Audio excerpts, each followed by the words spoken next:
C'est mieux comme ça? Ouais. Donc pour faire cette présentation, je vais déjà me présenter. Donc je suis Dorian Meira, je ne suis pas un salarié de scientifique, je suis un podologue, j'exerce en libéral. Donc je vais d'abord vous présenter finalement qu'est-ce qui m'a amené à utiliser l'impression 3D et ensuite vous parler de l'aspect de l'impression 3D pour les sportifs. Donc j'utilisais l'impression 3D depuis 2017. Donc c'était les débuts de l'impression 3D, c'était Scientifique qui était le précurseur à ce moment-là. À ce moment-là, j'utilisais l'impression 3D pour réaliser à peu près 50% de mes appareillages. Alors pourquoi que 50% au début? Parce qu'on était sur une solution qui n'était pas aussi complète qu'aujourd'hui. On avait peu de possibilités de correction, on travaillait vraiment que sur la rigidité, on ne pouvait pas déformer, créer de volume sur la semelle. Et puis petit à petit, ils étaient à l'écoute déjà de nos remarques.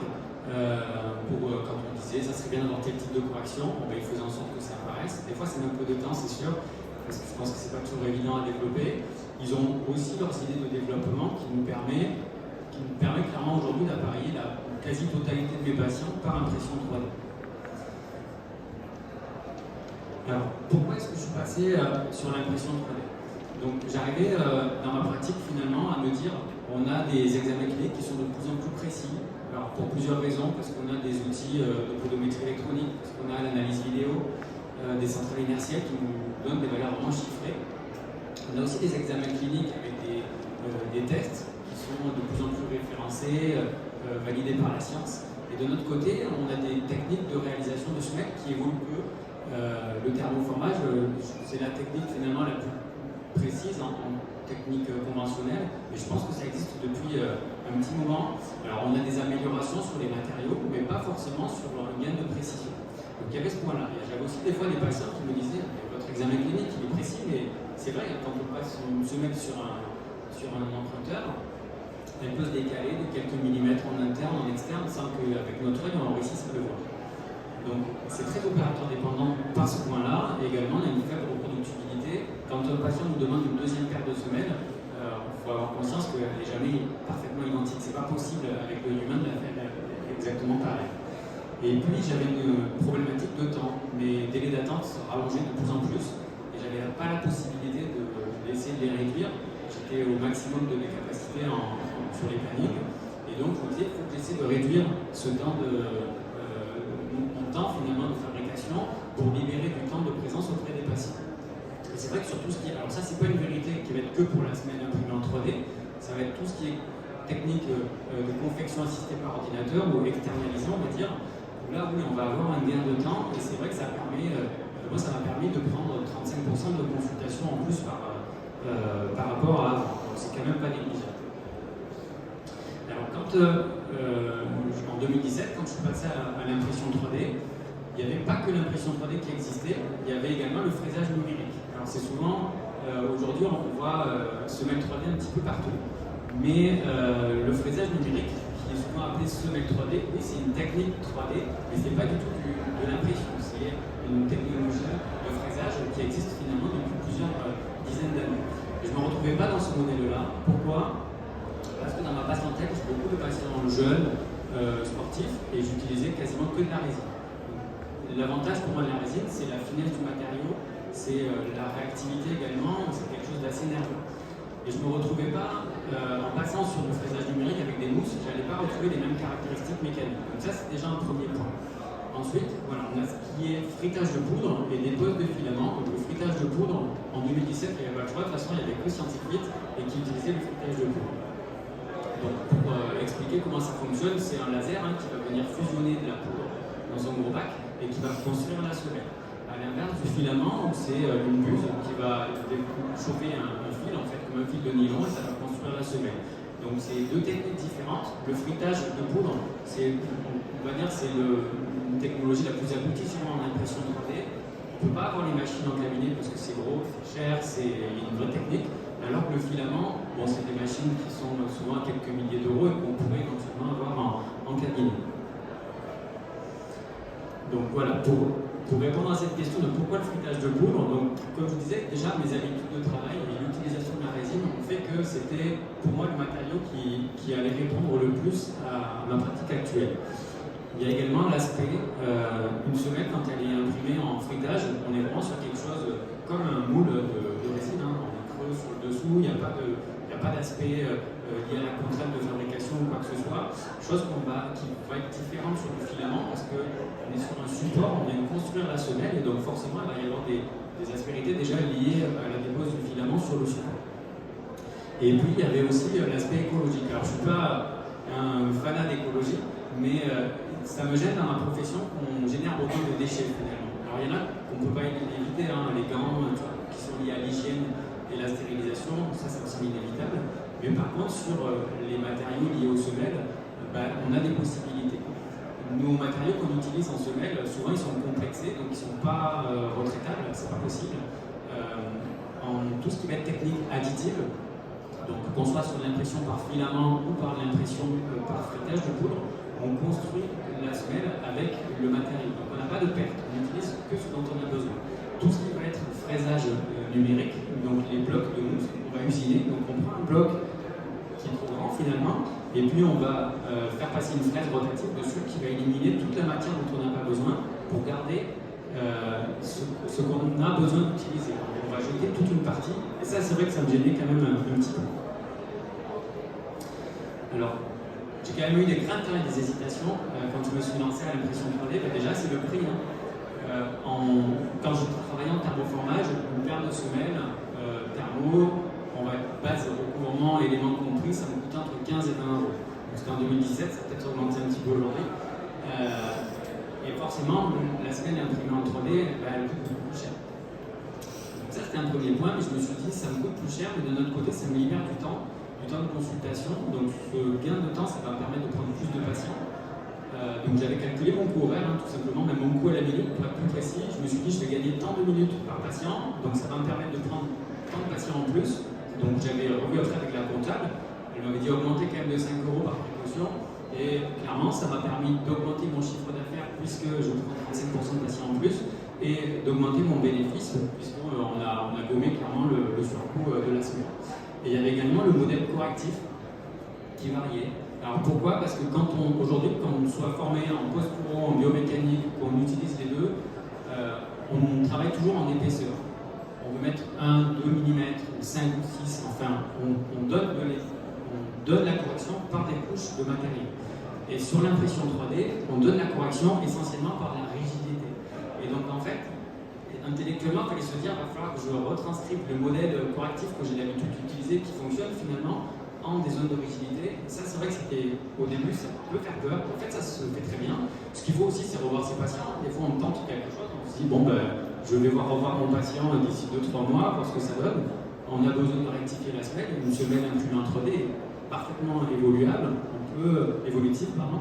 On peut rajouter des corrections. Penser une zone qui va être trop rigide ou à l'inverse, rigidifier une zone qui va être un petit peu trop souple. Donc pour illustrer finalement ce propos, donc je vais parler de la prise en charge des sportifs. Donc j'ai ciblé 2 types de sportifs. Donc un club d'athlétisme que je suis, alors c'est un club, je ne suis pas tout le club, ils ont une partie dite performance où c'est des athlètes qui brillent au niveau national voire européen, et puis l'équipe de basket c'est des féminines en national 1. Donc pour moi l'intérêt de l'impression 3D pour les sportifs, donc déjà c'est la finesse de la semelle. On est sur des semelles vraiment prennent très peu de place, hein, entre 1,5 mm et 2 mm pour l'épaisseur de la 2,5 mm pour l'épaisseur de la base. On est également sur des semelles qui sont très légères. Une paire de semelles, c'est 20 grammes. Alors, je parle pour scientifiques pour le coup, parce que je suis bien scientifique. Ils ont un système alvéolaire qui permet sûrement d'avoir moins de matière et d'être un peu plus léger. Nos sportifs sont souvent très sensibles à cette notion de poids, donc c'est vrai que pour eux, ça c'est un point important. Également, l'aspect non compressible. On est sur une matière très semblable à la résine finalement, qui ne vient pas s'écraser. C'est important pour le sport, justement, comme le basket, les rugbyman, par exemple, qui vont avoir des gros impacts. Il faut que la semelle soit résistante, qu'elle tienne le coup et surtout qu'elle soit durable dans le temps. Et ça, c'est un gros point positif. Donc pour illustrer la partie athlétisme, donc, je vais parler d'un coureur. C'est un coureur de 10 km. Alors pour situer ses performances, il a fait, en début d'année, en janvier, il a fait 28 minutes 13 au 10 km. Et puis il a fini 5e au semi-marathon de Paris le week-end dernier. Donc c'est quand même un gros niveau. C'est c'est un coureur de 10 km, mais son objectif principal, c'est de performer dans les années à venir sur du marathon. Donc pour lui, le 10 km, c'est juste une phase d'entraînement et d'évolution dans son cursus. C'est un coureur qui est envoyé par la fédé algérienne, en fait, pour justement travailler certaines choses spécifiques en France. Donc par rapport à cette notion de travailler, de performer sur le marathon, c'est un gars qui aime la route. Il aime le bitume et il mange du bitume 2 fois par jour. Il court 2 fois par jour. Donc il fait vraiment beaucoup de kilomètres. Il est également anxieux. Alors je pense qu'il est anxieux peut-être de nature, mais aussi parce que justement ce lien entre la fédé algérienne et son staff français ne se fait pas toujours bien. Il y a pas mal de discours qui sont discordants. Et c'est la tête qui est au milieu de ça et ça perd un petit peu. Donc, par rapport à cette anxiété, finalement, on avait un patient qui, alors, je marque changer de chaussures. Pourquoi? Parce que quand il est venu en consultation, il avait des chaussures à cuite. Il me dit qu'elles avaient 1500 km. Je me demande si c'était pas plus. Pour un gars qui court autant, c'est important. Et pourquoi il ne voulait pas changer? Parce qu'il ne retrouvait pas exactement la même. Et que dans sa tête, s'il ne retrouvait pas la même, il allait se blesser ou il n'allait pas faire les mêmes performances. Bon, c'est souvent un peu le problème du haut niveau, c'est qu'ils ont quand même des fois des croyances un petit peu difficiles à faire partir. Et il m'a dit aussi, je veux pas que ça prenne de poids dans ma chaussure. 20 grammes, je lui ai dit, ça fait 20 grammes, et il m'a dit, allez, ok, ça passe. Voilà, je parle aussi de la sensation contraignante, c'est-à-dire que c'est un coureur qui m'a dit, voilà, moi je veux pas que ça pèse, je veux pas la sentir dans mes chaussures, je veux pas être embêté, pas avoir de douleur particulière. Donc ça, c'est un gros avantage qu'est la semelle 3D, parce qu'on s'adapte très très vite à la semelle. Et on va le voir, c'est plus intéressant finalement pour les basketteuses d'avoir cette faculté d'adaptation très rapide, mais on n'a quasiment pas de phase d'adaptation comme on peut avoir sur du thermoformage par exemple. Autre point positif, c'est que j'ai placé sa semelle imprimée que la base, j'ai pas pris de recouvrement, je l'ai mise sous la semelle de propreté de ses chaussures. Donc, pareil, on limite encore plus l'impact du poids sur sa dynamique. Et puis, ça lui permet également de moins dénaturer sa chaussure. Alors, on avait dit absolument qu'il change ses chaussures. Et du coup, voilà, donc ça, pour lui, vraiment, c'est passé inaperçu. Donc, dans sa pathologie, donc c'est un patient au profil aérien, ce qui est assez fréquent chez les athlètes. Voilà, il avait eu, la saison dernière, il était très embêté. Moi, je l'ai suivi ce groupe performance depuis septembre 2021. Et il avait été très embêté sur la saison parce que, avant que je le voie, parce qu'il avait eu pas mal de blessures, il avait du mal, il a fait quand même certaines performances, mais il avait du mal à boucler son parcours. En fait, voilà, il a un valgus qui est très asymétrique, qui lui crée une rotation du bassin et avec des lésions au niveau des abducteurs. Donc il a accepté de porter ses semelles, voilà, par rapport à ces avantages-là, du coup, et surtout ça a permis de le mettre en confiance, et notamment par rapport à une prise en charge en France. Ce coureur, il n'avait pas qu'une problématique orthopédique d'appui, il avait aussi une problématique d'alimentation, mais à part le kiné, il ne voulait voir personne d'autre.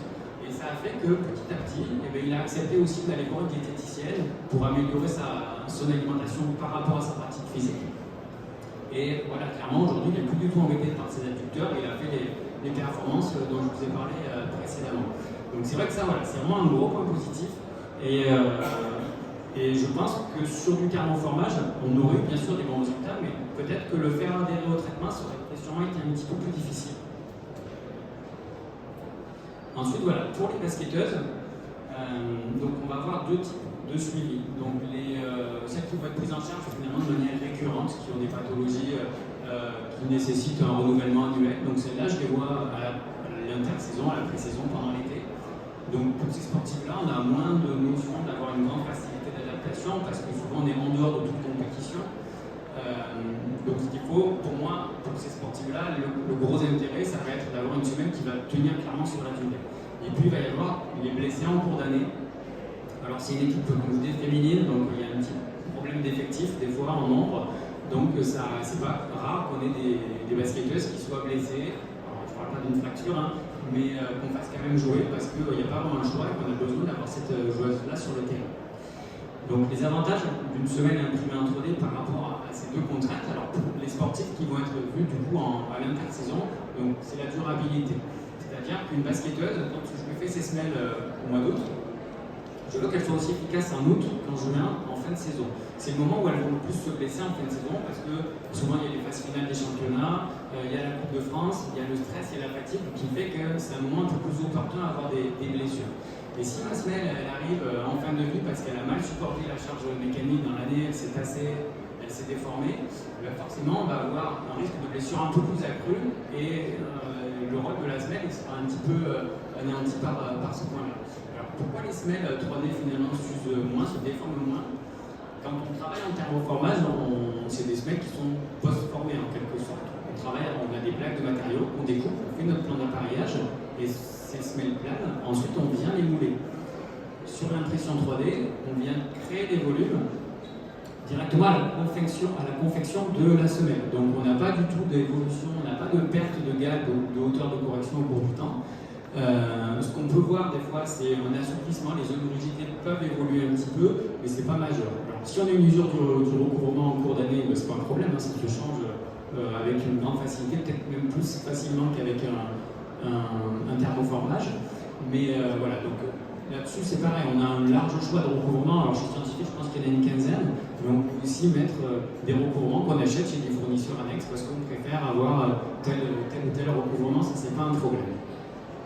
Donc la réactivité, donc la réactivité du matériau, c'est vraiment quelque chose de très élastique, de très nerveux, il n'y a pas du tout de perte d'énergie, on ne s'écrase pas dans l'amorti qu'on pourrait avoir sur une semelle mousse par exemple. Donc ça également c'est vraiment un point que je trouve positif pour le basket, aussi pour l'athlétisme, parce que ça évite de nuire à la performance. Voilà, et l'aspect modifiable de la semelle, donc ça c'est important. C'est important pour tous les patients finalement. On a une évolution de la pathologie, une basketteuse qui a été vue à l'intersaison, qui se blesse en cours d'année, il faut faire évoluer la semelle, pas de problème, tout est possible. C'est vraiment comme une résine, on peut la chauffer, alors il faut chauffer un peu plus fort qu'une résine pour la déformer, on peut assouplir en pensant à une zone spécifique, on peut rigidifier, moi je rajoute, si j'ai besoin de rigidifier, je vais rajouter une couche de résine, on va regagner un petit peu en rigidité, et puis également mettre des éléments correctifs s'il y a besoin de nouveaux éléments correctifs. Et ensuite l'aspect paramétrable, donc le basket c'est un sport avec des postes définis qui n'ont pas les mêmes notions en fonction voilà, que ce soit des guerres par exemple, et donc également en fonction des préférences motrices. On peut vraiment répondre à tous ces paramètres-là. Par rapport aux préférences motrices, il y a Volvo Dalen qui a lancé une étude, je crois que ça fait 2 ans, justement où ils utilisent les semelles scientifiques. On a paramétré, on avait vu ça avec eux, 2 grands profils, un profil plutôt pour leurs terriens et un profil plutôt pour leurs aériens. Et donc, alors, je ne sais pas où en est l'étude aujourd'hui, mais c'est vrai qu'ils ont vraiment lancé un programme. Je crois qu'il y a une centaine de paires qui a été effectuée par rapport à ça. Donc malgré l'aspect dur du matériau, on pourrait se dire oui, un terrien, souvent on préconise du mou. Oui, mais non, c'est pas mou, mais on peut avoir quelque chose de beaucoup plus élastique ou travailler sur les axes valgus-varius sans aucune difficulté. Donc, pour conclure finalement ce point-là, pour moi les avantages de l'impression 3D, voilà, il va y avoir la satisfaction patient. J'avais déjà de très bons retours avec le thermoformage, il n'y avait pas de problème, mais ceux qui ont connu finalement le thermoformage et qui sont passés à l'impression 3D me disent on les oublie complètement, ça c'est une première chose. Et quand on a tous des fois des patients qui gardent une vieille paire pour aller jardiner, mais le confort, quand je mets les anciennes, je me dis mais je mettais ça avant. Ouais, c'est vrai que j'en porte aussi et on les sent très très peu. Alors quand je parle des avantages et des inconvénients, c'est par rapport à la technologie. Il faut savoir, aujourd'hui, si vous aimez bosser avec des mousses très molles, vous n'êtes pas très résine, le frittage, finalement, c'est pas forcément fait pour vous. À ce moment-là, ça sera plus une technologie type fraisage numérique, avec des utilisations de mousse, par exemple, qui va vous convenir. Le filament, aujourd'hui, est en train d'évoluer un petit peu. C'était resté un petit peu en stand-by pendant un petit moment, et là, on voit apparaître de nouveaux fournisseurs qui vont faire des semelles imprimées par filament avec des matériaux un petit peu plus souples, un petit peu plus mous. Je pense qu'avant de choisir une technique, je pense clairement que c'est une évolution naturelle de notre profession, tout ce qui va être technique de confection assistée par ordinateur. Mais parmi ces techniques-là, il faut savoir laquelle colle plus à nos envies, à nos attentes, également à nos formations. Et donc ça, c'est vraiment un point important pour ne pas être déçu ensuite et se dire ouais, j'ai fait ça, c'est nul, au final ça ne marche pas. Ben, c'est pas forcément nul, c'est peut-être que ça ne colle pas à vos attentes. Donc voilà, ce que je disais, le fritage de poudre, c'est vraiment quelque chose qui est très comparable à la résine. Donc on bosse aujourd'hui plus uniquement sur la rigidité, on bosse aussi sur l'épaisseur. Donc par les éléments d'avant-pied, on va avoir tout ce qui va être BRC, ARC, les éléments classiques, c'est de 0,5 à 7 mm la hauteur, on est sur du demi-millimètre. On a tout ce qui va être correction d'arrière-pied, alors les talonnettes de compensation, et puis point supinateur, point pronateur, On peut aussi donner de l'angulation en degrés sans créer d'épaisseur, vraiment vriller la semelle pour jouer les boucles de torsion. Aujourd'hui, c'est vrai que c'est quand même devenu un outil qui est ultra paramétrable. Hein. Et surtout, voilà, ce qu'il faut se dire, c'est qu'on reste vraiment le concepteur de la semelle. Rien ne ressemble plus à une semelle 3D qu'une autre paire de semelles 3D, surtout si elles sont faites avec le même fournisseur. Et pourtant, quand on est utilisateur, quand on a un œil attentif, on voit vite les différences. Scientifiques qui bossent en alvéole, donc c'est pas toujours évident de voir la différence. Il y a 6 niveaux d'ouverture d'alvéole. Entre 2 niveaux, voilà, si on n'est pas habitué, on peut dire elle fait toujours la même chose. On peut voir des fois sur les réseaux une semelle prise en photo et puis on peut critiquer au maximum ce qui est fait. Bon, quand on ne connaît pas la technique, c'est vrai que des fois ça peut ressembler toujours à la même chose, mais c'est pas le cas. Tout ce qui va être également variation de hauteur des arches internes, des arches externes, à l'œil nu, c'est impossible à voir, quoi. Même les angulations, hein, sans rajouter de poste supinateur ou point pronateur, une torsion de l'arrière-pied, quand on est sur une faible angulation, c'est pas toujours évident à visualiser. Et donc, en fait, voilà, la semelle 3D, on reste le concepteur dans le sens où on établit vraiment le plan d'appareillage, on conçoit la semelle sur l'ordinateur. C'est comme rédiger un texte sur Word, vous rédigez votre texte, et pourtant, c'est pas vous qui l'écrivez à la main. Alors oui, de loin, toutes les pages se ressemblent, mais le contenu, c'est pas le même. Ben là, c'est pareil. On conçoit la semelle sur notre logiciel, elle est imprimée chez l'imprimeur, parce que sur du feuilletage, on ne peut pas avoir d'imprimante en cabinet. Après, on la reçoit, recouverte, pas recouverte, ça c'est vraiment le choix de chacun. Et la dernière partie qui restera toujours finalement la partie manuelle, ça va être l'adaptation de la semelle à la chaussure.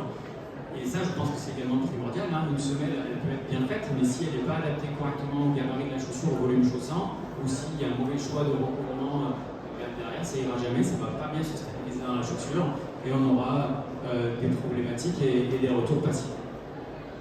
Voilà, donc je pense que j'ai fait le point. Ouais, j'ai fait le tour. Donc si vous avez des questions, n'hésitez pas, j'avais prévu quelques petites minutes justement d'échange.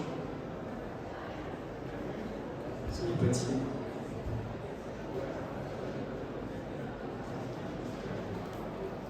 Bon, merci en tout cas pour votre attention.